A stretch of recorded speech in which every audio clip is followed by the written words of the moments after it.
All right, Paul. Thanks for joining me here. And so basically, what are the effects of terrorism and its propaganda on a multicultural society like we have here in the GTA after the recent attacks in Paris and in England? Well, I think for the people that already hold unflattering pictures of particular groups of people, in this case, Muslims from Asia, these things don't do much. But for people who are on the fence, if you like, it's not surprising that this is very damaging.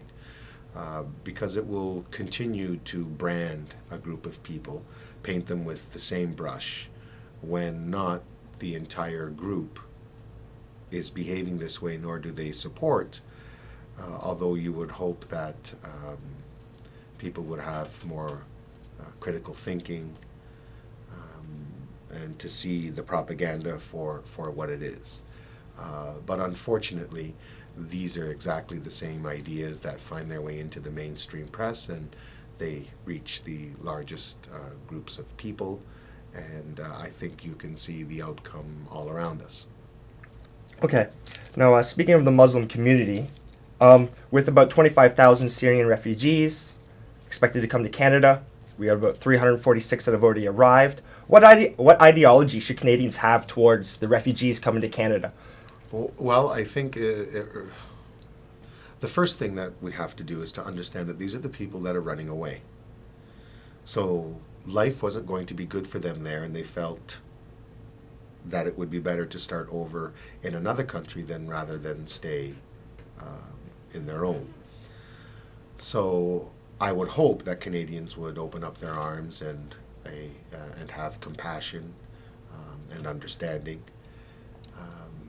But again, these are the people running away. So I'm not, I don't believe in the idea that somehow, terrorists are, thousands of them are going to slip through and somehow destabilize Canada, commit terrorist acts in Canada, or possibly cross the border into the United States. If anything, we've now understanding from the Paris attacks and from the recent attacks in California, is that the terrorists are homegrown. They are radicalized here. They're somehow their radicalization is taking place on our soil. So the idea that we're going to import terrorists, I think we're doing a pretty good job of creating our own, or providing the atmosphere for that creation. So does that mean we should change the atmosphere and start taking people's rights? No. It's during times of trouble when you need your rights and civil liberties the most. And so, but I would hope that we would be compassionate and welcoming. Mm-hmm. Now, after the stabbing attempt or the stabbing attack in England, there was a huge trend online, hashtag you ain't no Muslim, bruv.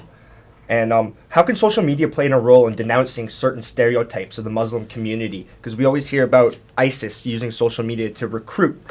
But how can social media fight back and denounce certain stereotypes of the Muslim community in a multicultural? I think by fighting back, by offering similar tweets, by offering similar Facebook postings and asking your friends to share. I think it is. I don't think it's any different than what other groups are doing, and you would hope that the different online groups or the different groups that spend all of their time on social media, that they have some kind of coming together to fight this together. But I think social media is a place where really a lot of people, unless something trends, that people are really in their own little islands, where they tweet what they want and they post what they want and they go on Facebook and they like things, or whatever the case may be. But I think it's really a collection of islands, and I think if the islands could come together, I think it would be have far more force behind it. And in the Muslim community in the GTA, are we seeing a growing prejudice towards them? I think from the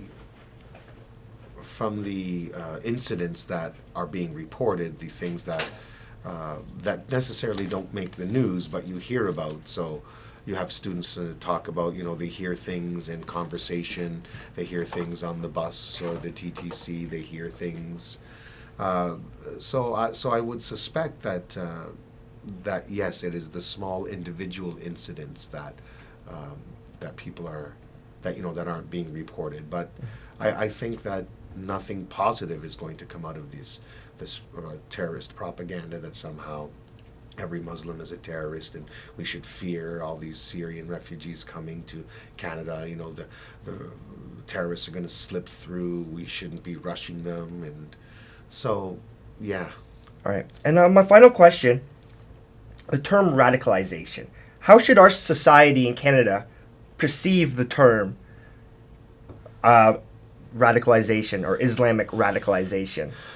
Well, radicals exist in every religion, the hardcore fundamentalists. And how do they recruit, and how do they get people from the mainstream part of their religions to believe? So how do the Christians get the Timothy McVeighs of the world? What about the Orthodox Jews in the West Bank who think that God gave them all this land and have very you have just horrendous opinions about Palestinians. So every religion has its. So how are they recruiting? How do they get them? And I don't think that the radicalization of young Muslims is really any different. Because one of the things that is now very clear, and it's what a lot of people who study terrorism have been saying for a long time, terrorists do not come from poor, disadvantaged neighborhoods where there is no hope for these people. If you take a look at these people, most of the people who commit atrocities here in the West are radicalized in the West, and they're all from comfortable middle class or upper middle class backgrounds. Rather than have nothing to lose, they have everything to lose. They are generally very well educated, have good jobs. So I think those are the parts of the radicalization that we need to look at. Thank you very much, Paul. Thank you very much. You're welcome.